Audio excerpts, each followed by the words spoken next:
Bismillah, Assalamualaikum warahmatullahi wabarakatuh. Saya Rizky Ayala.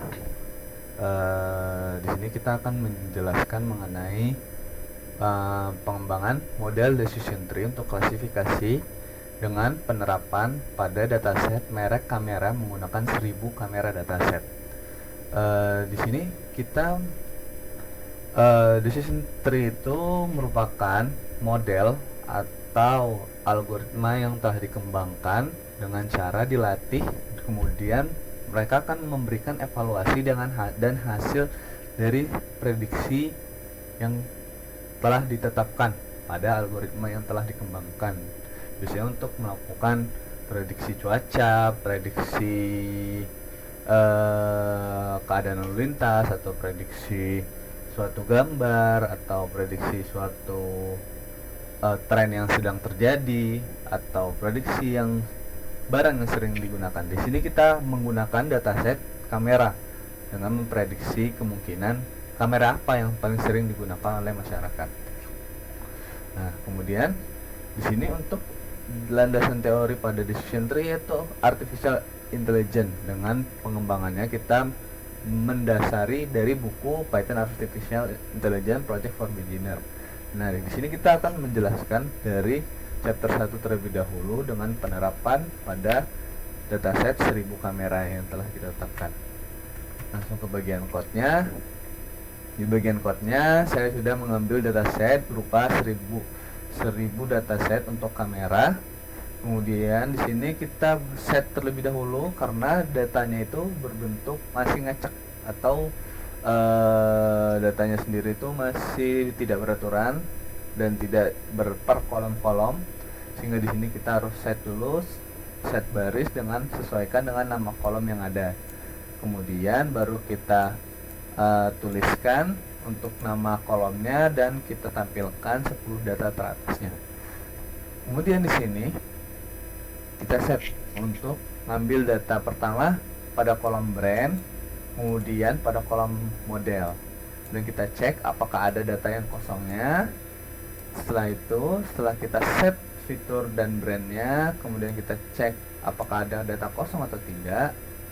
Kemudian kita klasifikasikan lagi dengan resolusinya dan efek pixelnya dan harganya dan besar baterainya. Setelah diklasifikasikan lagi, kemudian dicek lagi apakah ada yang kosong atau tidak. Setelah itu baru kita latih, kita tes, atau kita train, atau kita latih untuk datanya dan modelnya agar dapat digunakan pada decision tree-nya. Kemudian setelah kita latih, terus kita terapkan decision tree klasifikasinya menggunakan fungsi pada Python, yaitu decision tree classification. Terus kita mendapati hasil dari training modelnya dan decisionnya. Setelah itu kita tes lagi dengan memasukkan model prediction tadi. Kita prediksi si hasil trainingnya tadi dengan kita letakkan pada variabel y prediction. Kemudian kita tampilkan untuk akurasinya, klasifikasi reportnya, dan confusion matrixnya. Nah, ini untuk akurasinya 0,57%. Kemudian klasifikasi reportnya untuk precision, recall, F1 score, dan supportnya di sini rata-ratanya 0,50. Kemudian untuk confusion matrixnya,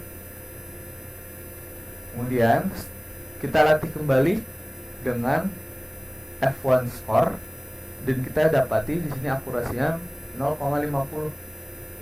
Dan kita latih kembali max deep-nya untuk melihat hasil keseluruhan untuk setiap operasi max deep-nya hingga ke 19 kali pelatihan berhenti di 0,49%. Kemudian kita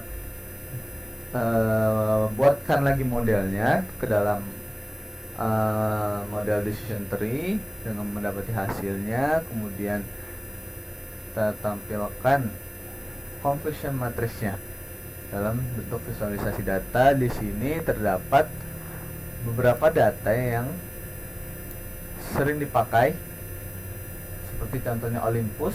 Olympus ini paling sering dipakai karena terdapat 20 kali digunakan, kemudian 18 pada Kodak, kemudian 15 pada HP, dan 12 pada Fujifilm. Dan Sony juga 15.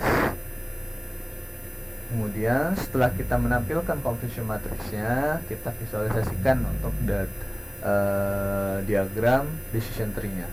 Di sini paling atas itu ternyata terdapat pada Olympus, kemudian di bawahnya Kodak dan Sony, dan seterusnya. Nah, setelah itu, setelah kita latih, maka kita tampilkan untuk mesh deep visualisasi dan akurasi pada decision tree-nya. Di sini untuk akurasi cross validation akurasinya itu meningkat dari yang 20% 0,20 hingga 0,50 hingga mentok di 0,50 standarnya. Kemudian kita tampilkan kembali untuk decision tree-nya, dan terakhir kita tampilkan juga untuk mesh deep-nya dalam bentuk visualisasi data lagi dengan akurasinya meningkat hingga 0,5 hingga pada 19 kali percobaan atau testing, sehingga kita dapati bahwasanya untuk data 1000 kamera ini yang paling sering digunakan itu data Olympus, karena dengan harga yang cukup murah dan value yang cukup tinggi bagi dari yang kamera lainnya, sehingga sering digunakan oleh masyarakat yang lainnya.